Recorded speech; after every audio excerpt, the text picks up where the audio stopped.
America become more Hindu. Shyam Sharma show का ये video है। क्या है इसमें बिल्कुल आइडिया नहीं। क्या अमेरिका भारत से ज्यादा हिंदू रहने लग गए? नहीं, तो फिर क्या है? देखते हैं तभी तो पता चलेगा। तो आप सबका स्वागत है हमारे वीडियो में और हम अभी देंगे रिएक्शन। तो शुरू करते हैं। जय Siya Ram.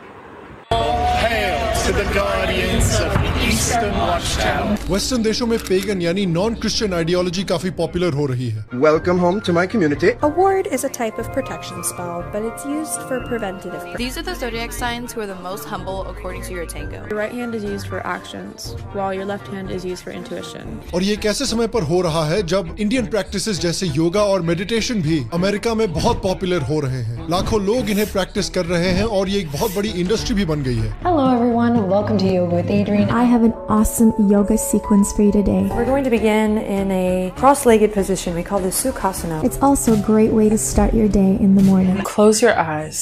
No need to pretend to be anywhere else. और ये प्रैक्टिसेस इतनी बड़ी हो गई हैं कि कई क्रिश्चियन कंजर्वेटिव्स भी इस बात से बहुत नाराज हैं। Worshipping pagan idols to own the traditionalists, to own the conservatives.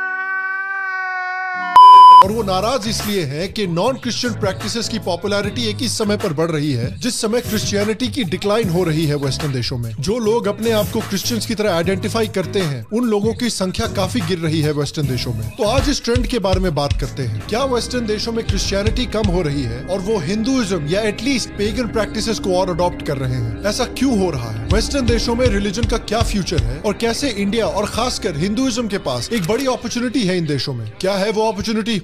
आइए पता करते हैं। हेलो और श्याम शर्मा शो के इस एपिसोड में आपका बहुत बहुत स्वागत है। मैं हूं सेकुलरिज्म का सीईओ श्याम शर्मा और आप सबको एक सेकुलर प्रणाम। तो देखिए, वेस्टर्न देशों में पेगनिज्म कैसे बढ़ रहा है इसको समझने के लिए सबसे पहले हमें समझना पड़ेगा कि पेगनिज्म होता क्या है।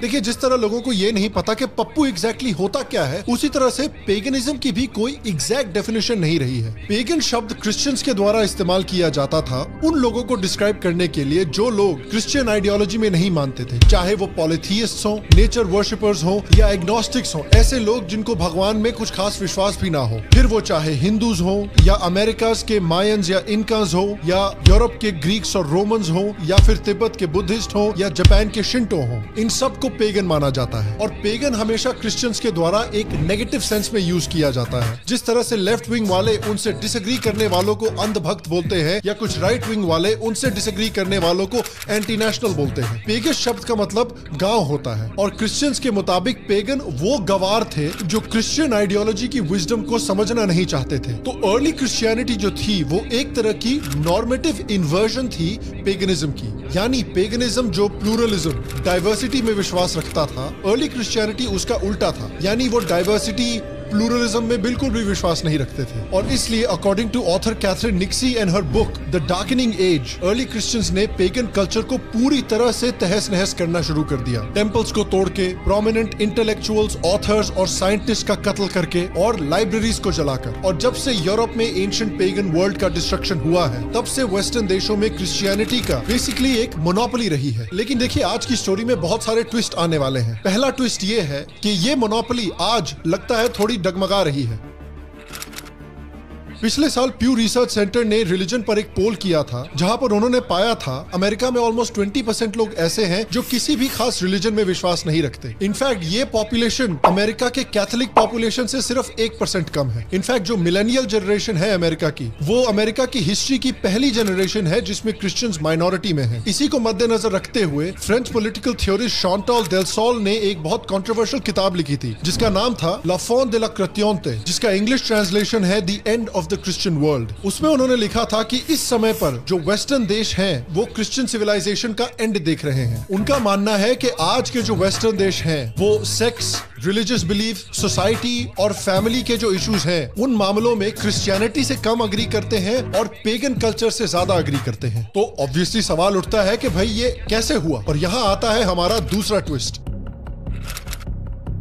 हमें प्यू रिसर्च के नंबर्स देख के शायद लग रहा होगा कि ये कोई नई बात है, लेकिन ये खिचड़ी देखिए पिछले 300 सालों से पक रही है। पिछले 300 सालों में यूरोप में क्रिश्चियनिटी बेसिकली एक डैम की तरह है जिसमें धीरे धीरे क्रैक्स अपीयर हो रहे हैं। डार्क एजेस के समय पर जब चर्च पूरी की पूरी वेस्टर्न दुनिया को कंट्रोल करता था, उस समय ऐसी कोई भी स्पीच, ऐसा कोई भी साइंटिफिक रिसर्च, ऐसा कोई भी लिटरेचर, म्यूजिक या आर्ट जो चर्च अप्रूव नहीं करता था वो अलाउड नहीं होता था। और जब यूरोपियन देशों में एनलाइटनमेंट आया तो यही स्पीच, यही साइंटिफिक रिसर्च, यही इकोनॉमिक डेवलपमेंट और यही आर्ट बहुत तेजी से यूरोप में फैलने लगा। और कई हिस्टोरियंस जैसे कैथरीन निक्सी, स्टीफन ग्रीनब्लैट, पीटर गे, टॉमस ई रिक्स, एंड्रू साइडेल, इन सब ने काफी इंसाइटफुल रिसर्च करके दिखाया है कि ग्रीस और रोम जैसी एंशिएंट सिविलाइजेशंस को डिस्कवर करने के बाद और इन कल्चर से इंस्पायर होने के बाद यूरोपियन एनलाइटमेंट शुरू होता है। Lucretius is, on the nature of things, is one of the great instances of cultural mobility. Taking it off the shelf and recirculating it, getting it copied,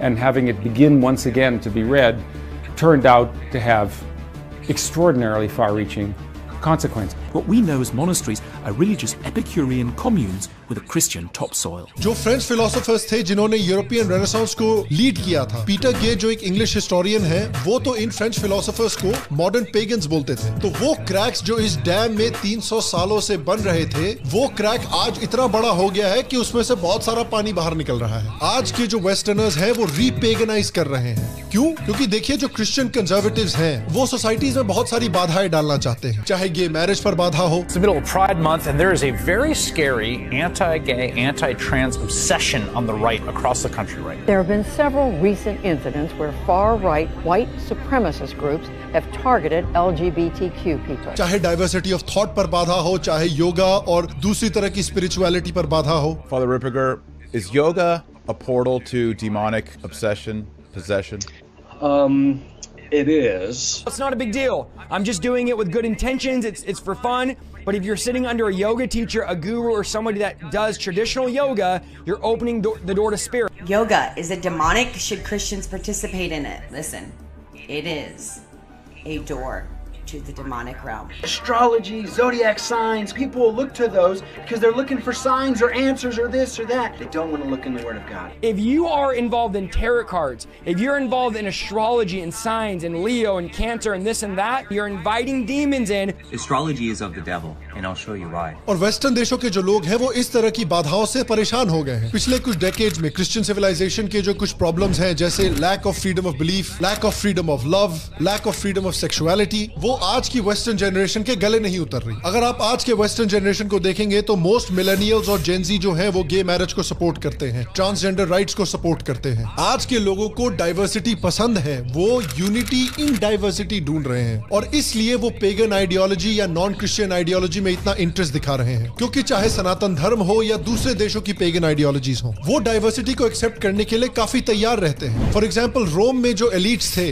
वो openly अपने देवताओं को रिजेक्ट करते थे, लेकिन उसके बावजूद उन्हीं देवताओं से जुड़े हुए जो त्योहार थे उनको भी बड़ी खुशी खुशी मनाते थे। इंडिया में भी हमने देखा है कि आप चाहे एथीस्ट हो, एग्नोस्टिक हो या रिलीजियस हो, हिंदूज आपके साथ उतनी ही खुशी से होली दिवाली मनाएंगे। हमने इंडिया में एथीस्ट को आरती करते हुए भी देखा है। क्रिश्चियनिटी इतनी आसानी से इस तरह की चीजें अलाउ नहीं करती और इसीलिए हम देख रहे हैं स्टैटिस्टिकली कि क्रिश्चियंस का जो नंबर है वो वेस्टर्न देशों में डिक्लाइन कर रहा है। लेकिन रुकिए, ये कहानी अभी भी जस्टिस मार्कंडे काटजू और ट्विटर की लड़कियों के बीच की लव स्टोरी की तरह ही अधूरी है। इस कहानी में अगला ट्विस्ट ये है कि भले ही क्रिश्चियनिटी डिक्लाइन कर रही हो, लेकिन लोग रिलीजन नहीं छोड़ना चाहते, स्पिरिचुअलिटी नहीं छोड़ना चाहते। प्यू रिसर्च ने भी यही पाया है। जो यंगर अमेरिकन हैं जो क्रिश्चियनिटी छोड़ रहे हैं, उसमें से सिर्फ 10 to 15% एक्चुअली एथीस्ट बन रहे हैं। वास्ट मेजॉरिटी जो लोग हैं वो अभी भी अपने आप को स्पिरिचुअल मानते हैं और इसलिए अमेरिका का सबसे तेजी से बढ़ता हुआ रिलीजियस ग्रुप नन्स है। नहीं, ये वाली नन नहीं, वो लोग जो अपने आप को किसी भी रिलीजन से जुड़ा हुआ नहीं मानते, लेकिन फिर भी अपने आप को स्पिरिचुअल मानते हैं। यही नन्स जो हैं वो यूएस की सबसे बड़ी डेमोग्राफिक बन गए हैं। इनफैक्ट क्रिश्चियन कैथलिक्स और क्रिश्चियन इवेंजेलिकल से भी ज्यादा नन्स हैं आज अमेरिका में। इनफैक्ट 18 to 22 एज ग्रुप के जो जेन जी हैं उसमें 40% अपने आप को नन मानते हैं और इसलिए प्यू रिसर्च का ये मानना है कि वो लोग जो अपने आप को नन मानते हैं या किसी भी रिलीजन से जुड़े हुए नहीं हैं, वो अमेरिका में मेजॉरिटी बनने वाले हैं 2070 तक। तो इसका निष्कर्ष क्या निकलता है? निष्कर्ष ये निकलता है कि लोग ऑर्गेनाइज्ड रिलीजन से परेशान हो गए हैं, लेकिन रिलीजन और स्पिरिचुअलिटी में अभी भी विश्वास रखते हैं। यानी वो इंस्टाग्राम से नफरत नहीं करते, वो इससे नफरत करते हैं।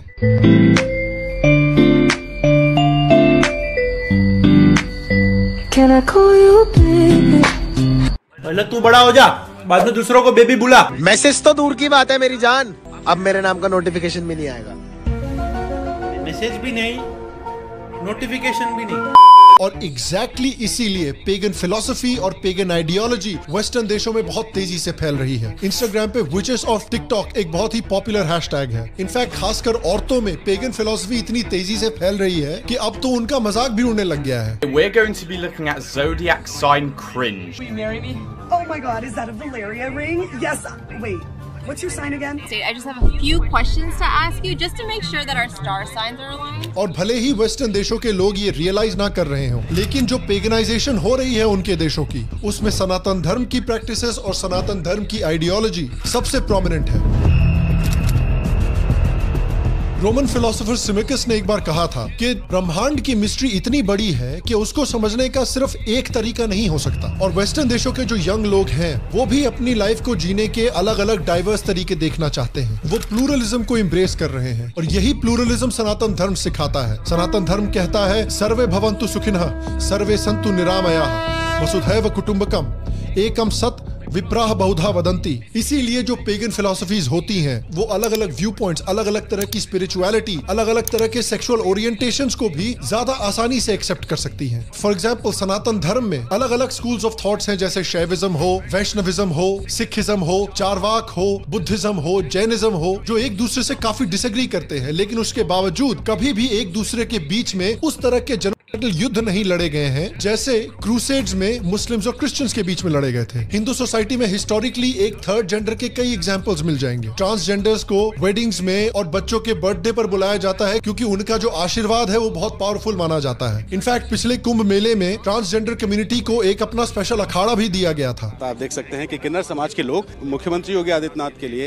एक मुकुट भी लेकर के आए। In an interview, Mohan Bhagwat said, and I'm quoting here, "These people also have a right to live. We are bearing in mind that they are also human beings with an inalienable right to live." अब उत्तर प्रदेश में किन्नर यानी transgender को सरकारी सुविधाएं मुहैया कराने और उनके कल्याण के लिए एक अलग बोर्ड ही काम करेगा। एक बायोलॉजिकल एक विधा है, उसमें ये भी एक प्रकार। और मेरे लिए ये बहुत दुख की बात है कि कुछ ऐसे हिंदू ग्रुप्स हैं जो आज भी गे मैरिज को अपोज करते हैं, जिससे मैं बिल्कुल अग्री नहीं करता। लेकिन मेरा मानना है कि जिस दिन भारत में गे मैरिज लीगलाइज होगा, सबसे पहले उसके सपोर्ट में हिंदू कम्युनिटी ही आकर खड़ी होगी। इनफैक्ट जो सनातन धर्म की स्पिरिचुअलिटी है वो वेस्टर्न देशों में इस समय बहुत पॉपुलर है। अगर आप योगा को देखें तो ग्लोबल योगा इंडस्ट्री $90 बिलियन की बन चुकी है और योगा से जुड़ी हुई जो कपड़े की इंडस्ट्री है वो भी ऑलमोस्ट $35 मिलियन की बन चुकी है यूएस में 2020 में, और 2030 होते होते $70 मिलियन तक पहुंचने वाली है। सिर्फ यूनाइटेड स्टेट्स में ऑलमोस्ट 50,000 योगा स्टूडियोज हैं। 2021 में यूनाइटेड स्टेट्स में ऑलमोस्ट 35 मिलियन लोग यानी यूएस की 10% पॉपुलेशन रेगुलरली योगा प्रैक्टिस करते हैं। पिछले 12 सालों में योगा प्रैक्टिस करने वाले लोगों की तादाद 63% से बढ़ी है। अगर हम मेडिटेशन को भी देखें तो 2021 में यूएस का मेडिटेशन मार्केट $1.86 बिलियन का था और 2025 तक $2.5 बिलियन तक पहुंचने वाला है। यूएस में almost 2500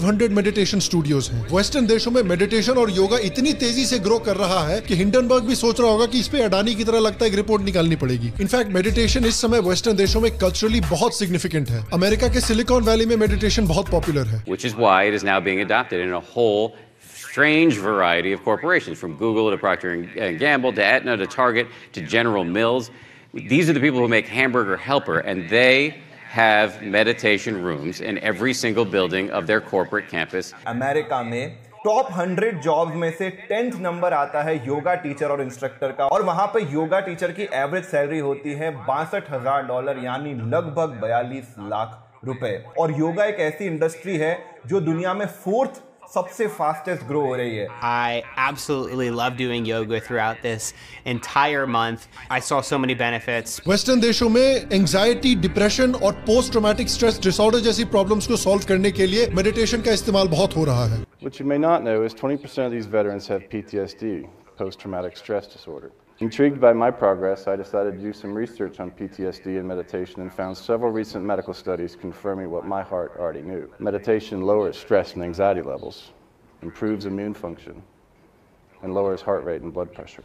It turns out that meditation generally makes people feel more positively, it helps diminish anxiety. So with that group, they used mindfulness-based cognitive therapy. They found that it cut the rate of relapse, of having depression again, by 50%. एक और reason है कि क्यों future में pagan philosophy और सनातन धर्म की जो फिलॉसफीज हैं वो वेस्टर्न देशों में और भी पॉपुलर होने वाली हैं, और वो है साइकेडेलिक्स।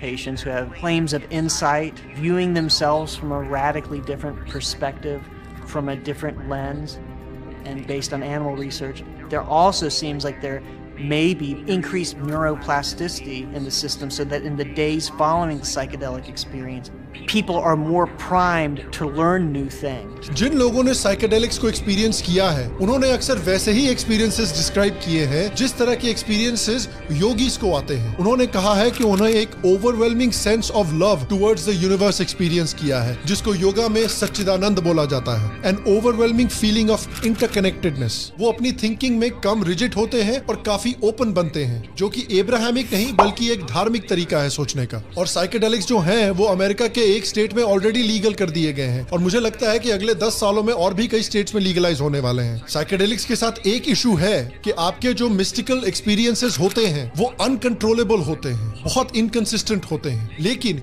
योगा के साथ जो आपके स्पिरिचुअल और मिस्टिकल एक्सपीरियंसेस होते हैं वो इनकंसिस्टेंट नहीं होते, उसको आप बड़े आराम से कंट्रोल कर सकते हैं, और आपका दिमाग भी एक बहुत काम स्टेट में होता है। तो सनातन धर्म, योगा और मेडिटेशन वो साइकेडेलिक्स से ज्यादा रिलायबल हैं मीनिंगफुल स्पिरिचुअल एक्सपीरियंसेस होने के लिए। तो इतनी इंफॉर्मेशन देख के आप सोच रहे होंगे कि ठीक है, फिर तो पक्का हो गया है कि पेगन फिलॉसफी जो है वो वेस्टर्न देशों में क्रिश्चियनिटी को रिप्लेस करने वाली है। लेकिन यहाँ आता है हमारा एक और ट्विस्ट। अगर हम करंट ट्रेंड्स को देखें तो देखकर ये लगता है कि क्रिश्चियनिटी को पेगन फिलॉसफी या सनातन धर्म नहीं बल्कि वोकिज्म रिप्लेस कर रहा है। देखिए, वोकिज्म एक फार लेफ्ट आइडियोलॉजी है जो कि क्रिटिकल रेस थ्योरी से आती है, जो मानती है कि दुनिया में सिर्फ दो तरह के लोग हैं, एक ओप्रेसर और दूसरा ओप्रेस्ड, यानी बिलीवर और नॉन बिलीवर। और जो लोग ओप्रेस्ड माने जाते हैं उनकी ड्यूटी है कि ओप्रेसर्स का पूरी तरह से विनाश कर दिया जाए। तो वोकिज्म अगर आप देखें तो एक तरह से इब्राहिमिक रिलीजन का लेफ्ट विंग रूप है। जिस तरह से अर्ली क्रिश्चियंस ने पेगन कल्चर को पूरी तरह से डिस्ट्रॉय किया था, उसी तरह से वोकिज्म भी वेस्टर्न सिविलाइजेशन को पूरी तरह से नेस्तनाबूद करना चाहती है। अगर आप इब्राहिमिक रिलीजन्स और वोकिज्म को कंपेयर भी करेंगे तो काफी सिमिलैरिटीज हैं। क्रिश्चियनिटी में जैसे ओरिजिनल सिन का कॉन्सेप्ट होता है कि सभी लोग एक ओरिजिनल सिन के साथ पैदा होते हैं। Classic doctrine of original sin states that we are culpable for Adam's wrongdoing. Moreover, Adam's sin introduced into the human race a kind of corruption of human nature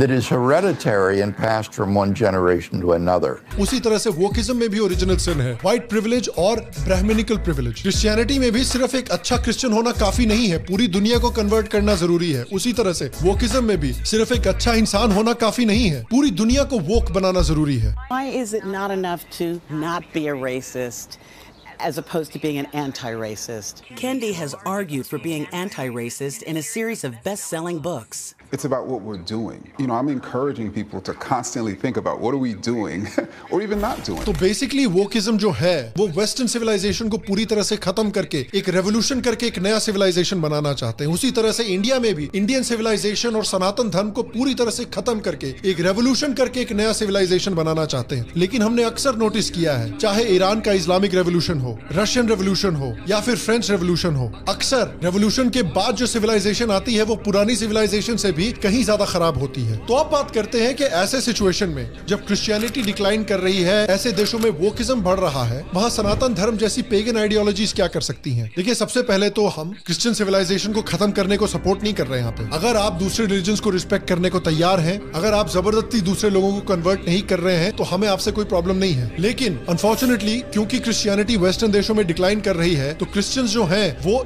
Asia में आ रहे हैं, इंडिया जैसे देशों में आ रहे हैं और बहुत सारे पैसे खर्च कर रहे हैं लोगों को कन्वर्ट करने के लिए। तो इसलिए मैं भी मानता हूं कि इंडिया को और सनातन धर्म को उनके घर में घुस के उनके लोगों को कन्वर्ट करना शुरू करना चाहिए। सनातन धर्म को भी क्रिश्चियनिटी और इस्लाम की तरह एक कन्वर्टिंग रिलीजन बनना जरूरी है। एक और रीजन के सनातन धर्म को वेस्टर्न देशों में एक्शन लेना चाहिए और पेगन मूवमेंट की लीडरशिप लेनी चाहिए, क्योंकि अगर सनातन धर्म और भारत ये लीडरशिप नहीं लेता तो वेस्टर्न देशों ने ऑलरेडी दिखाया है कि वो सनातन धर्म के बेस्ट प्रैक्टिसेस को अप्रोप्रिएट करके, डाइजेस्ट करके सनातन धर्म से अलग करने को तैयार है। The term yoga has become contaminated.